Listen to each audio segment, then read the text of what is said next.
Bismillahirrahmanirrahim. Assalamu alaikum students of class 9. Today we are going to solve the rest of the questions in the exercise. This is the fifth video for this unit. The title of the unit is the Medina Charter. So let's begin the exercise.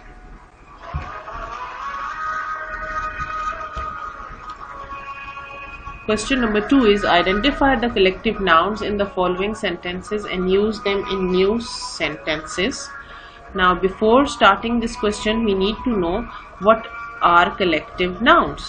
So let me tell you that collective nouns are names for a collection or a number of people or things. बेटा collective nouns क्या होते हैं? Collective nouns वो nouns होते हैं जो लोगों की, चीज़ों की, एनिमल्स की कलेक्शन को रिप्रेजेंट करें. जब आप इसकी एग्जांपल्स देखोगे तो आपको ये ज़्यादा बेहतर तरीके से समझ आ जाएगा. मिसाल के तौर पर हर्ड एक वर्ड है जो यूज होता है a group of herbivore animals. Herbivore जानवर कौन से होते हैं? जो सब्जी खोर जानवर होते हैं. तो हर्बीवोर जानवरों के ग्रुप को हर्ड कहते हैं. हर्ड के लिए उर्दू में क्या लफ्ज इस्तेमाल होता है? रेवड़. ठीक है. तो रेवड़ में मवेशी मसलन बकरियां, दुम्बा, गाय, भैंस, इन सब चीजों की कलेक्शन को, ग्रुप को कहते हैं हर्ड. तो अब आपको अंदाजा हो गया होगा कि हर्ड बज़ाहिर एक सिंगुलर नाउन है लेकिन इसमें बहुत सारे जानवर होते हैं. Pack a group of canine animals. अब हर्बीवोर्स के मुकाबले में कैनाइन एनिमल्स गोश्तखोर जानवरों को कहते हैं जिनके कैनाइन टीथ हों, जिनके नोकीले दांत हों, सच एज वुल्व्स और dogs. Also used to describe playing cards and packages containing multiple objects. तो पैक लफ्ज दो जगह इस्तेमाल होता है. गोश्तखोर जानवरों के लिए भी इस्तेमाल होता है और इसके अलावा मुख्तलिफ चीज़ों की पैकिंग के लिए. For example a pack of milk, ठीक है, a pack of biscuits, a pack of juices, ठीक है, उसके लिए भी इस्तेमाल होता है. इसी तरह फ्लॉक लफ्ज है, ये भी एक कलेक्टिव नाउन है. अ ग्रुप ऑफ बर्ड्स, चिड़ियों के या मुर्गाबियों के या किसी भी बर्ड के ग्रुप को आमतौर पर फ्लॉक कहा जाता है. अ फ्लॉक ऑफ बर्ड्स का लफ्ज इस्तेमाल होता है.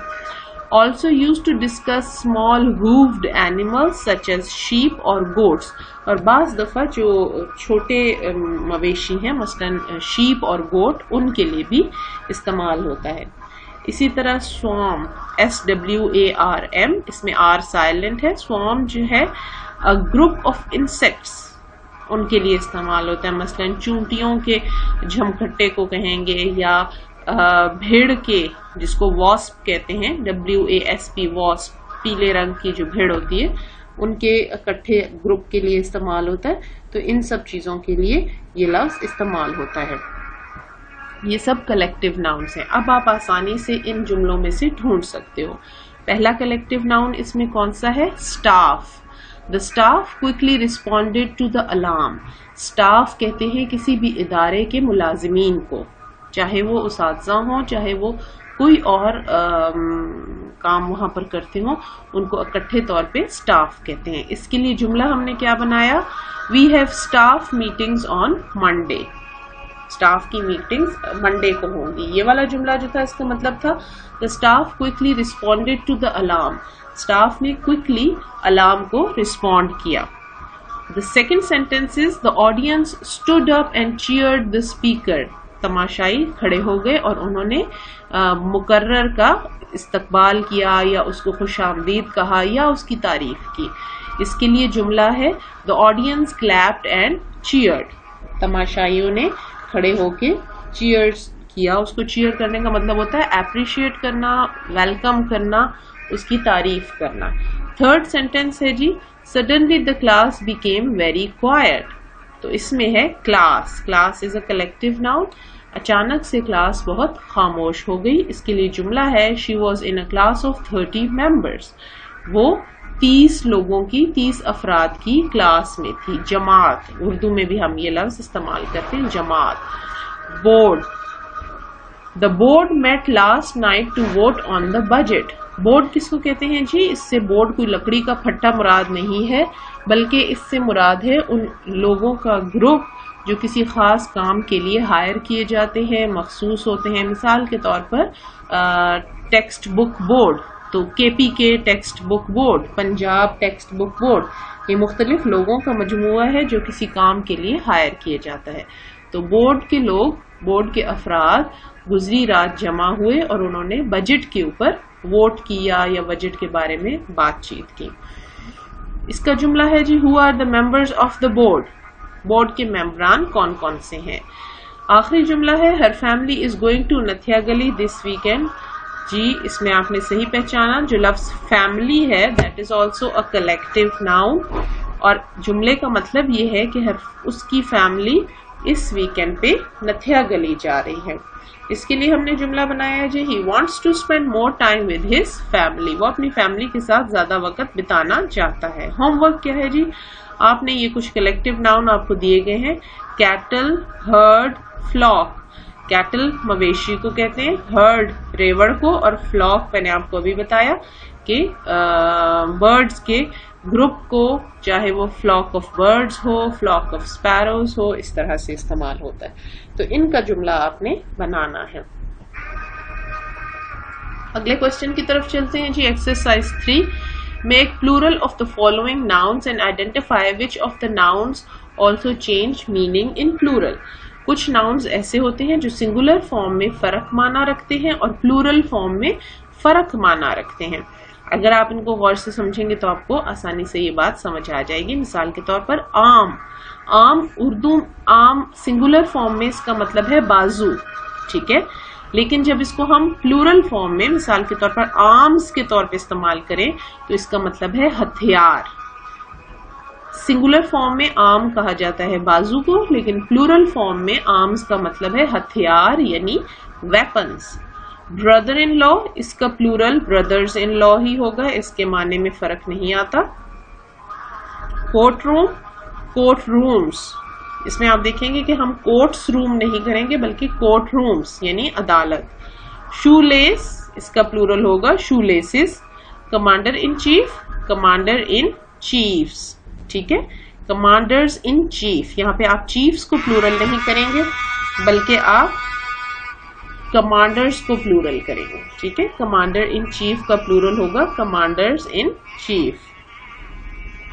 इसमें से सिर्फ आर्म और आर्म्स ऐसा लफ्ज था जिसने अपने माने बदले, सिंगुलर फॉर्म में और मतलब था और प्लूरल फॉर्म में मतलब बदल गया। सेकेंड एक्सरसाइज है जी, sort out uncountable nouns from the following and use them in sentences. Countable and uncountable nouns आप पढ़ चुके हैं।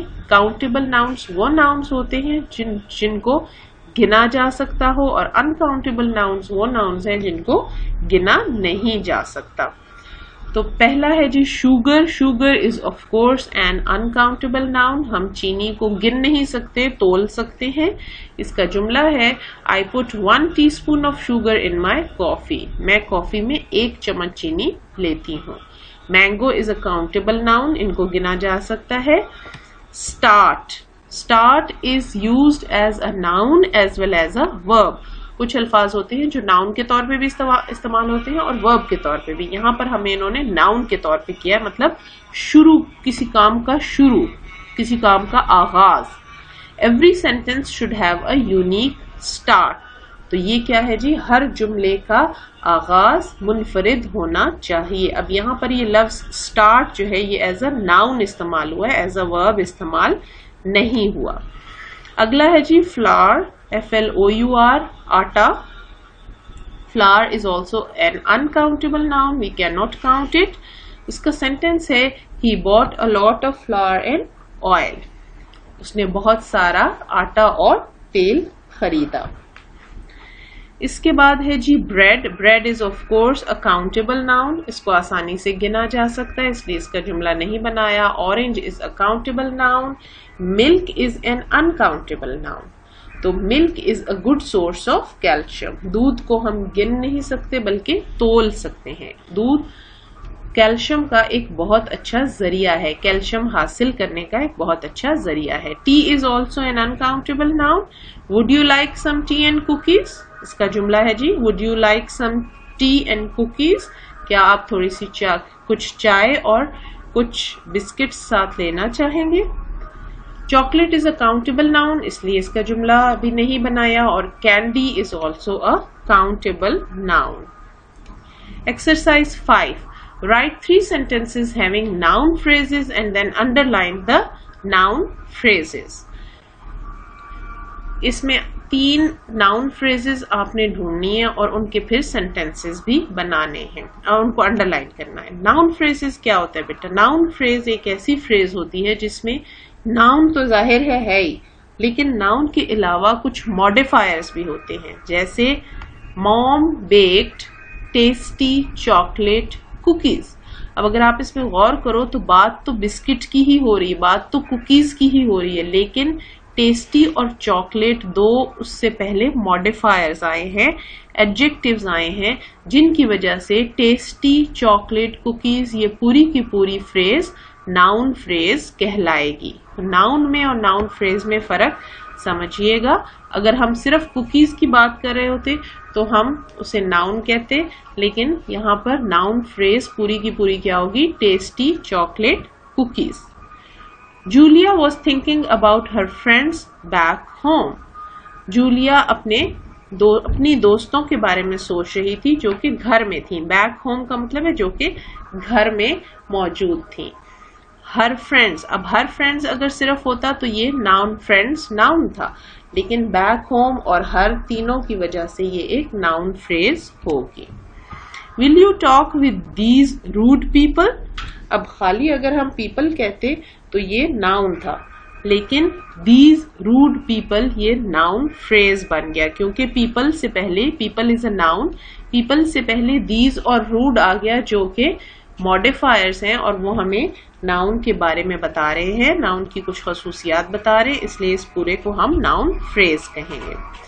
पार्ट 6 है जी, change the following sentences from singular to plural and from plural to singular.